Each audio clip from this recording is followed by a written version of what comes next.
Olá, pessoal! Estamos aqui hoje mais uma vez para refletirmos juntos a nossa liturgia do dia, tá certo?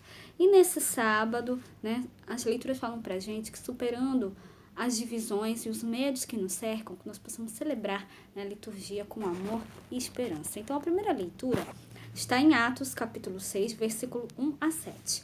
Atos, capítulo 6, versículo 1 a 7. Ora, naqueles dias, crescendo o número dos discípulos, houve uma murmuração dos gregos contra os hebreus, porque as suas viúvas eram desprezadas no ministério cotidiano. E os 12, convocando a multidão dos discípulos, disseram: Não é razoável que nós deixemos a palavra de Deus e sirvamos às mesas. Escolhei, pois, irmãos, dentre vós, 7 varões de boa reputação, cheios do Espírito Santo e de sabedoria, aos quais constituamos sobre este importante negócio. Mas nós perseveraremos na oração e no ministério da palavra.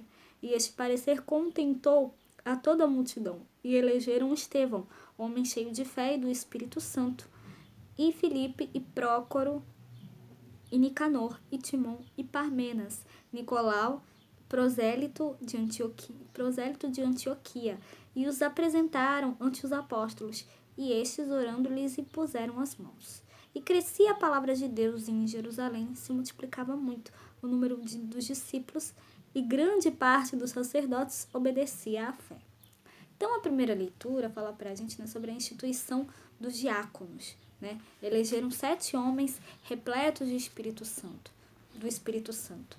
E ali, né, eles falam, né, não está, os apóstolos falam, não está certo que deixemos a pregação da palavra de Deus para servir as mesas. Irmãos, é melhor que escolhais dentre vós 7 homens de boa forma, repletos do Espírito e de sabedoria, e nos encarregaremos dessa tarefa. E aí, né, foram escolhidos os 7 homens, né, Filipe, Prócoro, Estevão,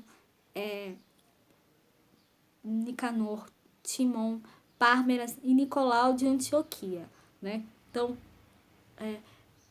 os discípulos, os apóstolos, né, puseram as mãos sobre eles, né? E ali, né, eles passaram também a dar testemunho da palavra de Deus, né? Então, que nós também possamos dar testemunho da palavra de Deus e que nós possamos dar testemunho da boa nova, né? Da ressurreição de Cristo a todos, tá certo? E agora falando do Evangelho, hoje ele está em João capítulo 6, versículo 16 a 21. João capítulo 6, versículo 16 a 21.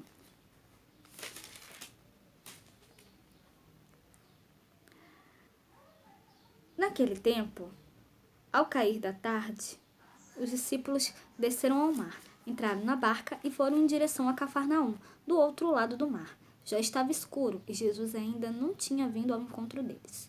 Soprava um vento forte e o mar estava agitado. Os discípulos tinham remado mais ou menos 5 quilômetros quando enxergaram Jesus, andando sobre as águas e aproximando-se da barca. E ficaram com medo. Mas Jesus disse: Sou eu, não tenhas medo. Quiseram então recolher Jesus na barca, mas imediatamente a barca chegou à margem para onde estavam indo. Então, depois do episódio da multiplicação dos pães, Jesus se apresenta de forma diferente e apenas aos seus discípulos que estão na barca, a igreja.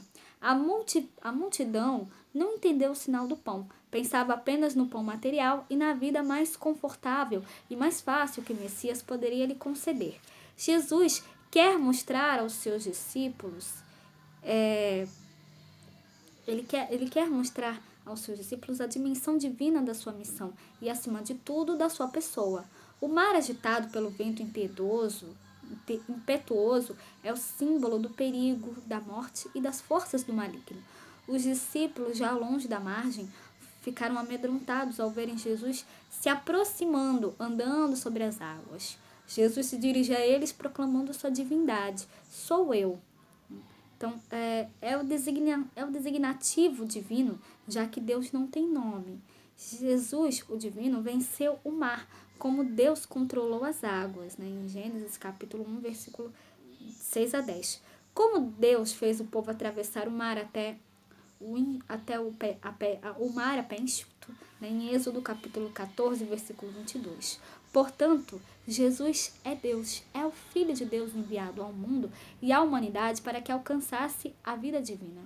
Jesus não é, então, um mágico que sai a multiplicar pão por toda parte, sem que as pessoas se convertam ao seu projeto de solidariedade e de fraternidade. Essa narrativa de João tem clara intenção de colaborar com a comunidade para que perceba a verdade sobre a pessoa de Jesus. Deus se faz presente nele e ele está presente nas dificuldades enfrentadas pelos que são seus. Então, Jesus, Deus, está junto da sua igreja na travessia do mar agitado pela perseguição, tá certo?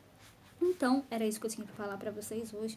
Muito obrigada a todos por curtirem, por comentarem. Aqueles que só assistem mesmo, também agradeço. Espero que vocês tenham gostado dessa reflexão de hoje. Espero encontrá-los todos aqui amanhã, domingo, se Deus quiser, para continuarmos refletindo cada vez mais as leituras da Sagrada Escritura. Então, muito obrigada a todos e até a próxima, se Deus quiser.